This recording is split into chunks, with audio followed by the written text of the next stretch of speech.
Well, hello everyone. Today I've got a real special treat for you.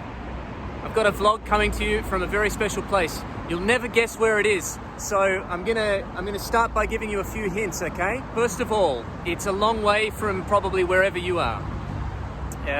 Maybe not, I don't know. Second hint, this place is known for famous landmarks such as the Sydney Harbour Bridge and the Sydney Opera House. Another hint, I'm from this place.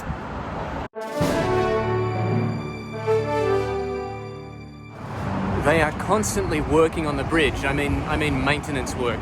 It's constructed from materials that are probably not considered practical these days, but it's a heritage landmark and we're going to keep it.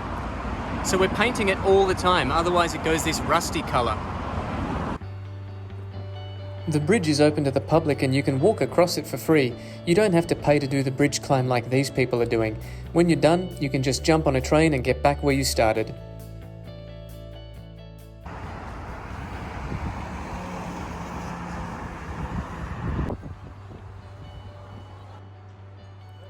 On this particular day, we kept going on the train away from the city. If you happen to find yourself on the North Shore line and you stop at a station called Waverton, you'll see this classic old sign to a light for Bull's Head.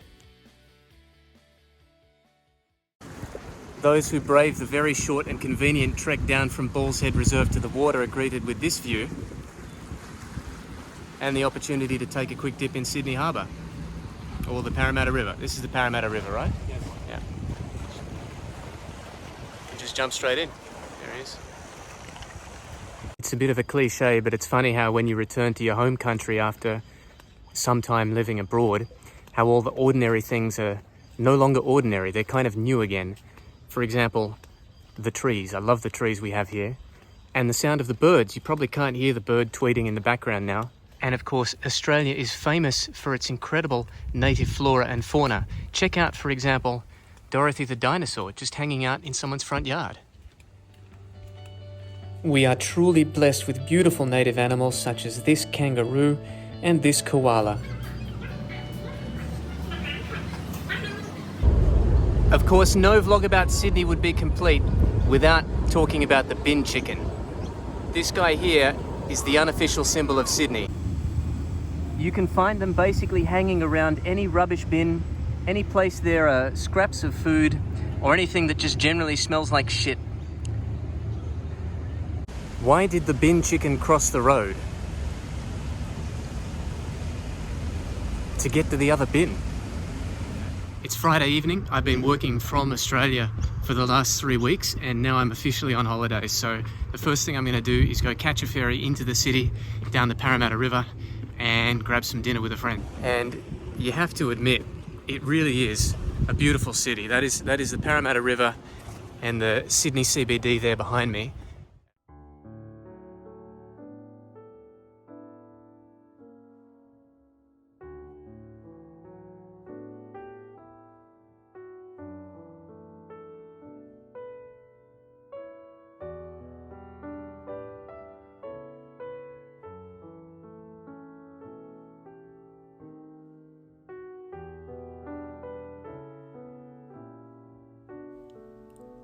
There's always a story behind the names of Sydney ferries. For example, these two are named after doctors whose philanthropic work brought healthcare that we would consider basic to many poor and disadvantaged communities. Fred Hollows in the field of ophthalmology and Catherine Hamlin in obstetrics.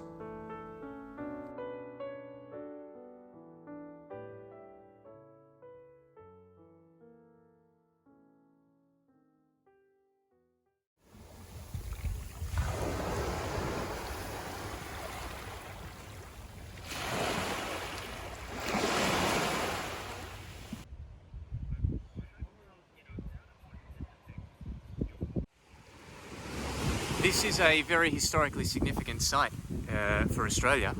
When Cook and his mates were checking out Australia in 1770, they originally selected Botany Bay as a place to set up a settlement. When they came here in 1788 to actually establish a settlement, they quickly realised that the Botany Bay site was not suitable. So Cook and his men got into the boat. It was Governor Phillip, not Captain Cook. And said, let's go and check out this Port Jackson place instead. They rowed up along the coast, in through the heads, and landed on this beach on the 21st of January 1788. They stopped for the night. The next day they got up, started exploring further around the harbour, and eventually selected Circular Quay as a suitable place for settlement. Cook said he'd never seen a more spectacular harbour anywhere in the world. Mind you, he'd already been to Rio, so he knew what he was talking about. So they took a look around, they said, yeah, this looks really good, we'll take it. This might be a good point to acknowledge that I'm shooting this video on the ancestral lands of the Gadigal and Birrabirragal people of the Eora Nation. I mention this because I think it's important to acknowledge that Australian history goes back much longer than 234 years. Imagine your family has lived in a place for tens of thousands of years, and then some people with better weapons just come along and take it. Anyway, this is not an Australian history vlog. I definitely can't do the topic justice, but I just couldn't mention the First Fleet and then gloss over the ugly truth of it all.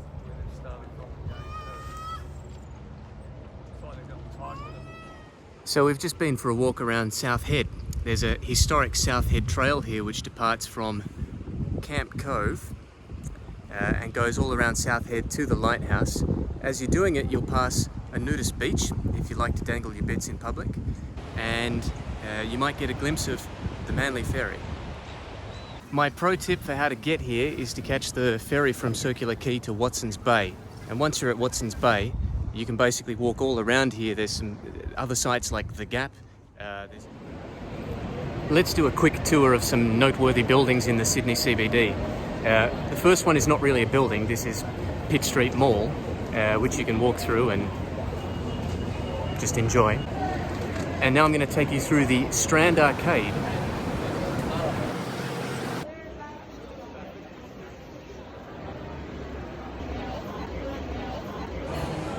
Come up here and check out the designer stuff, and I guarantee you'll find something to blow the budget. And of course, the Queen Victoria building, also known as QVB. If you're here in December, you'll get to take a look at the Christmas tree. In any case, make sure you go upstairs and see the whole building. It's located on George Street, so you basically can't miss it.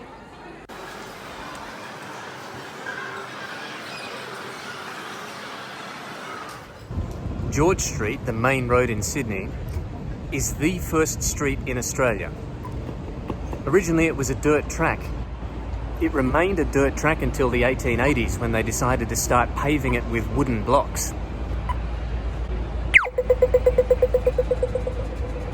By the 1930s, with the advent of the automobile, the wooden blocks were wearing more quickly and needed to be replaced more frequently. So they started tearing up the wooden blocks and replacing them with asphalt.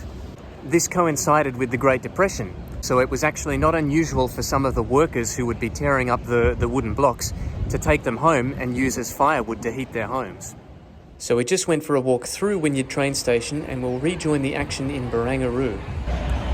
It never officially used to be named Barangaroo. It was given her name after a recent redevelopment. This whole entertainment precinct and business district here is completely new. And to be honest, I think they did a good job of it. This was a former industrial area that was kind of run down and closed off from the public and not really in use, as far as I know. This place was a working harbour, right? And there were all warehouses around here, no restaurants and businesses like we have today. During the Depression, workers would come here looking for work, basically going from door to door around the port, basically looking for a job to get food on the table. Part of this area came to be known as the Hungry Mile.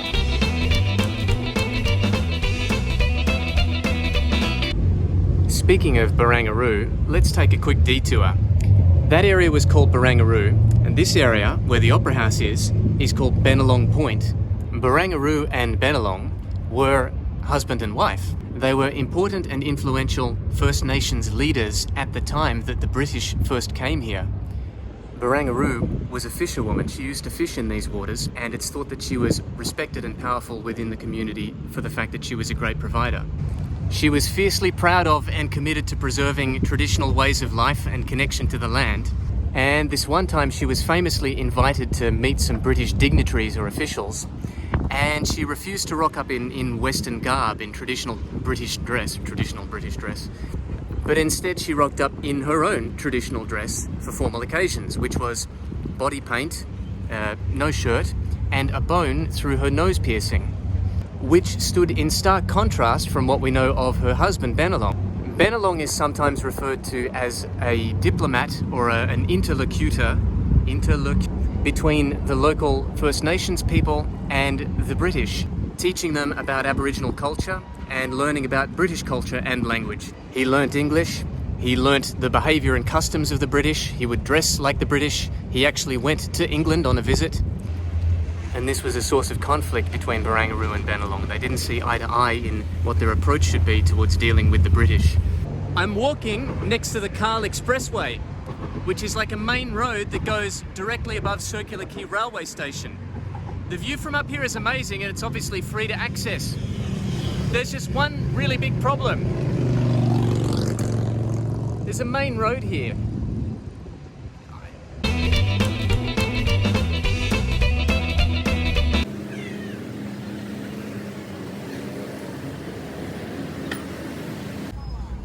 If you face towards the Opera House coming from the city, the sun sets to the left, which means you get a beautiful sunset behind the bridge. Did I mention it never, ever, ever gets old? And the drinks are still reasonably priced.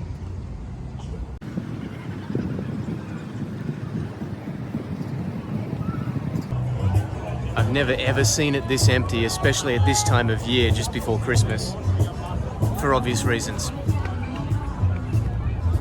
Can you believe that I'm literally the only person here right now? This is the back of the Opera House. Okay, it's COVID, but it's a few days before Christmas. I'm literally the only person here. I've just been out for some drinks with some friends. And I thought, yeah, let's just go for a walk. Why not? How often do you get the chance to do this? And it's a perfect summer evening. If you live in Sydney, come and do this. If you don't live in Sydney, come and do this. Just in the Botanic Gardens today with Dad taking some photos. Wanted to show you this tree. It's a Sydney classic, the Moreton Bay fig. Kind of hard to capture just how grand it is on camera, but let's try.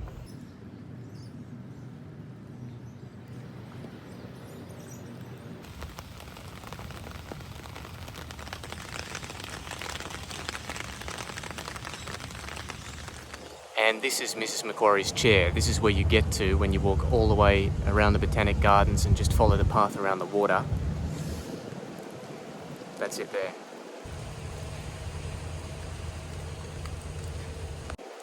And just so you know where we are, that's the bridge.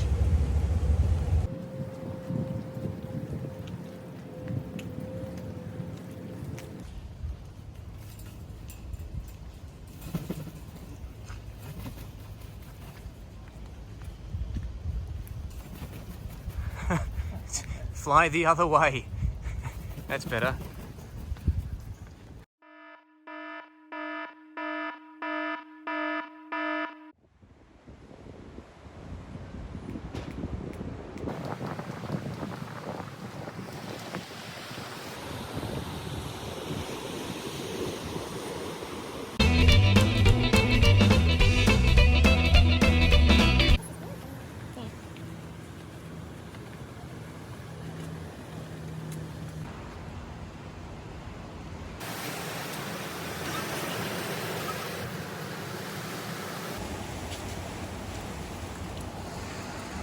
I mean, it looks like a nice natural watercourse, but there's probably human effluent in that water. Oh. It's probably full of people's shit. Yeah. Okay. Let's go. Well, good morning, everyone. I'm here with my mum doing the one of Sydney's best non-kept secrets, the Bondi to Bronte Coastal Walk. Over my left shoulder, you can see that's Bondi. I'm walking towards Bronte, probably going to stop at Tamarama. The route that we've chosen is about 1.5 kilometres long each way. So we've just come here nice and early one morning to go for a walk, grab a coffee, and if you're lucky, you'll get to see me take my shirt off and run into the sea. The ocean.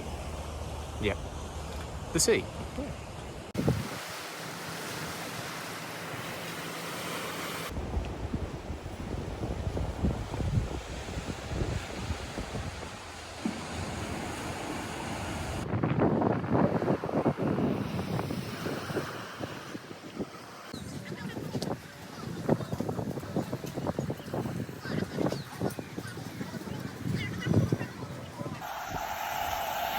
do this for the vlog, so I hope you appreciate this.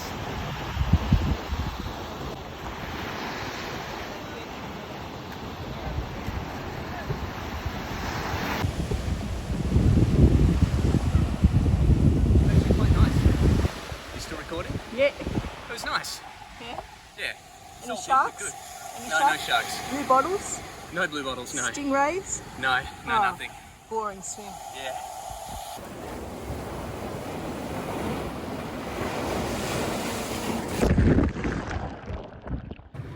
Or if you're looking for sheltered beaches with fairly calm water, you might want to head to Mossman. This is Chowder Bay, for example.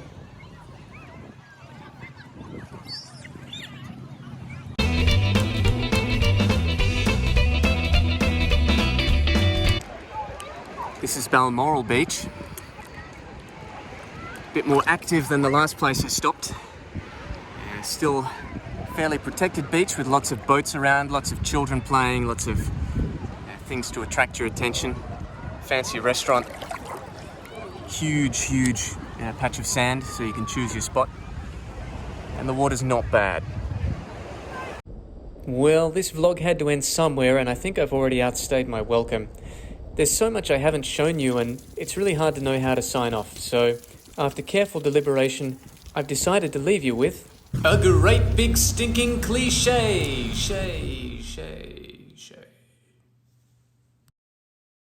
I love a sunburnt country, a land of sweeping plains, of ragged mountain ranges, of droughts and flooding rains. I love her far horizons, I love her jewel sea, her beauty and her terror. The wide brown land for me.